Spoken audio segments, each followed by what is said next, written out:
All right, so you finally submit your application and now you're like, whew, I did it. But a few minutes, an hour, a week or two goes by and you're like, oh my gosh, I didn't hear anything. Oh my gosh, what's gonna happen? What should I do? What can I do? Should I do anything at all? So what can you do after you submit your application to physical therapy school? That's what we'll be talking about on this video, so tune in and let's get right into it. Yeah, it's one shot, now the future is yours. Go!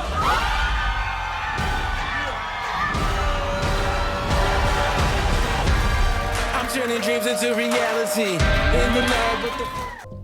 What's going on, guys? My name is Coleman. I'm a physical therapist and the co-founder of Pre-PT Grind, and on this video we're going to be talking about what you can do after you submit your physical therapy application.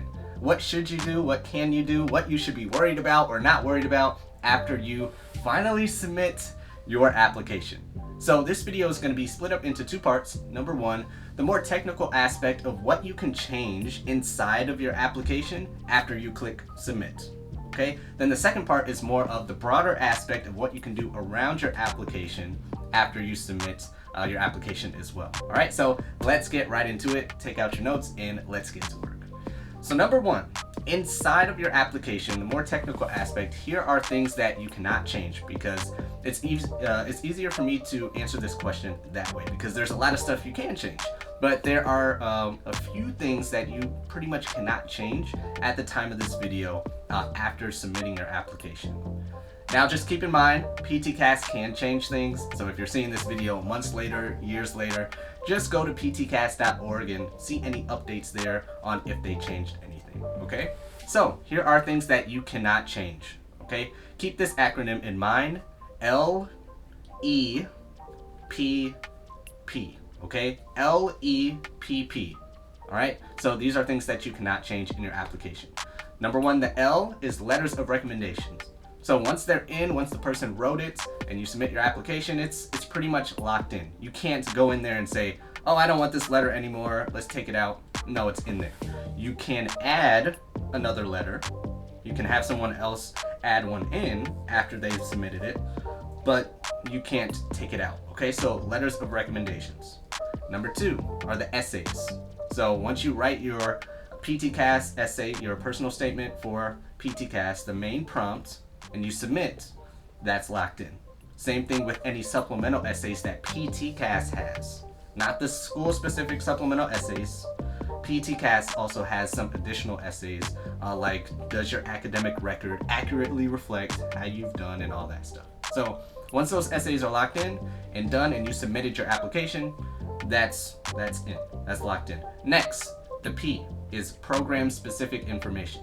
So there's a specific part of your application that says program-specific information.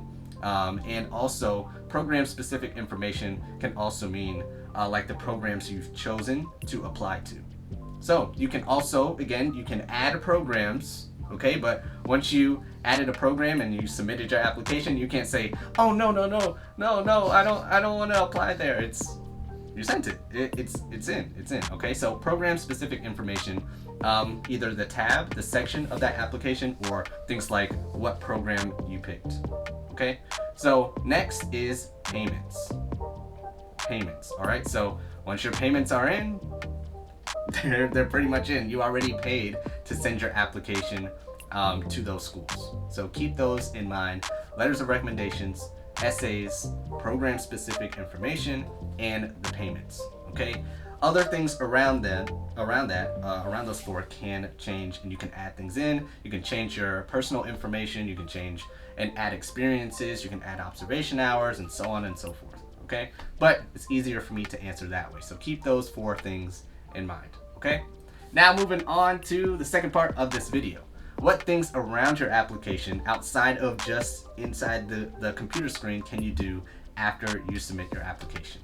All right, so first things first, I want you guys to keep this in mind because I know where you're coming from. I was a pre-PT. I know exactly what you're thinking. Can I just go up to the school and email them constantly and phone call them and make sure, hey, you got my application right? What else can I do? I just want to make sure I'm accepted. Accept me. You're not actually saying that, but you're giving off that energy. You guys can feel vibes when somebody is trying too hard with you. Again, remember there are people on the other side of that computer screen of your application, and they can feel it too. They could probably feel it better than you because they've seen thousands of applicants come through over the years. So they can probably see it in the first line of your email. They can hear it in your hello. They already know. So what I want you guys to do after you submit your application is worry about your own self. Worry about yourself. Worry about yourself. Can I help? No. Worry about your own self. Casey, what are you talking about? I'm just trying to get in. I'm telling you, worry about your own self, because just like if somebody else was trying to date you or trying to get to know you better and they're always, hey, texting, calling. We're people, okay? So you feel it, they feel it too. So that's the first thing. Before I get into any details, worry about your own self. And it'll make more sense as I go through these few tips, okay? So now that we got that out the way, let's get into some hard tips on what you can do or what you can worry about after submitting your application. So what I want you to worry about is scholarships. Start looking into some scholarships. Now, I can put a link below, we can put a link below to a download or an ebook or a guide that we have called the Scholarships Starter. And you guys can start looking through that and getting a head start on what scholarships to look for and get into. Because now that you submitted your application, for the most part, a lot of you don't really have to worry about all the intricacies of the application. Now you can start worrying about other things that concern you, yourself, your financial future. So scholarships, grants, all that stuff, start looking into it. Next, I want you guys to start engaging in relationships with the schools, with the faculty. Casey, I thought you said don't call. Just hear me out, okay? So I have another video on how to stand out with relationships. It's on the playlist 3 ways or how to stand out in 3 minutes or less. So we can put the link up here below. We'll make sure that you guys have that link. But I want you guys to engage in relationships with the faculty.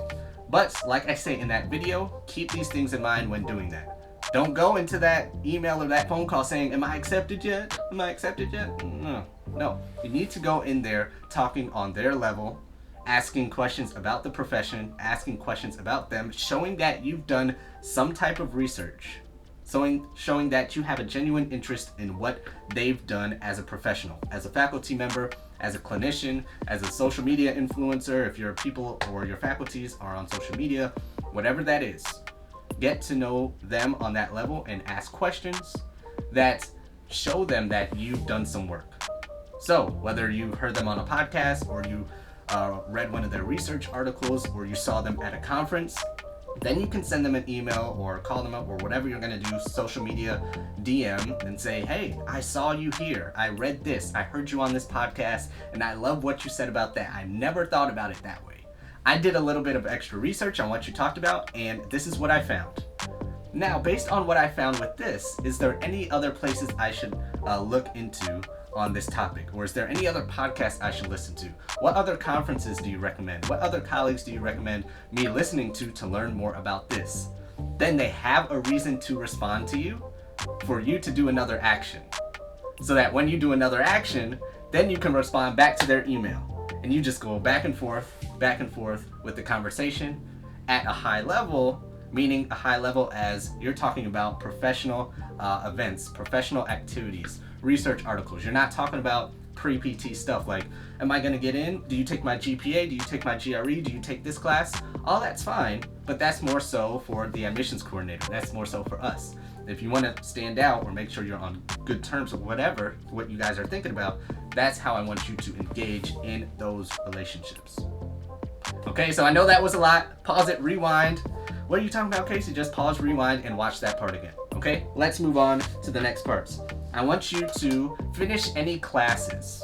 The next part is finish any classes that are outstanding prereqs or any retakes, or keep your grades as high as possible wherever you are on that spectrum. Finish the classes, keep your grades as high as possible, okay? Because if you don't finish those classes and they accepted you and you're a senior and you still have to graduate and you just fall off a cliff and you got straight Fs on that fall semester and that spring semester, they can be like, there's people on the wait list. We don't need you anymore. You got an F in these. After we accepted you in October, your grades went down. What happened to this 3.6? in the spring semester you got straight F's, you thought it was a cakewalk? No, it's over. So if you don't have any more classes, any more prereqs to retake or anything like that, and you just have to finish your degree, finish it with high or higher standards than you expect. Just don't fall off a cliff, okay? But if you do have classes to keep taking or retaking as in prerequisite classes, keep those classes as high as possible, finish those classes, make sure they're in during academic updates, and just Google that, Google PTCast academic updates, and I can also probably do another video on that as well.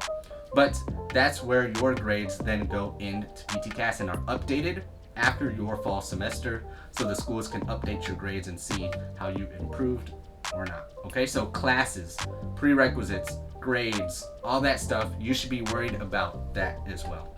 Lastly, increase your income. Increase your income. Make more money. Again, worry about yourself, whether that's an extra job, whether that's picking up extra shifts on Uber or whatever, or going to Cash in Class University on Instagram and learning more about how you can make more income with less time, so that you can have more time to go on vacation or study or finish those classes or prepare for PT school. Go there. Just trust me. We got you. We're going to talk about money and income and all that stuff at Cash and Class University. Just go to our Instagram and follow us there as well. Okay, so increase your income so that you can either pay off debt in PT school, pay for PT school, buy a pizza in school without taking out loans to buy a pizza, so you can pay for Netflix, you know, fix your tire that went out on last Tuesday.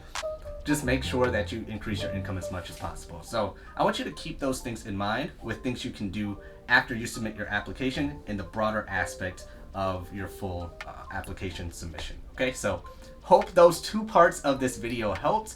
Like, subscribe, share, comment, all that good stuff. We appreciate you. Hope you got some value from this video, and share this out. Tell all your pre-PT friends about us, and we'll see you on the next video.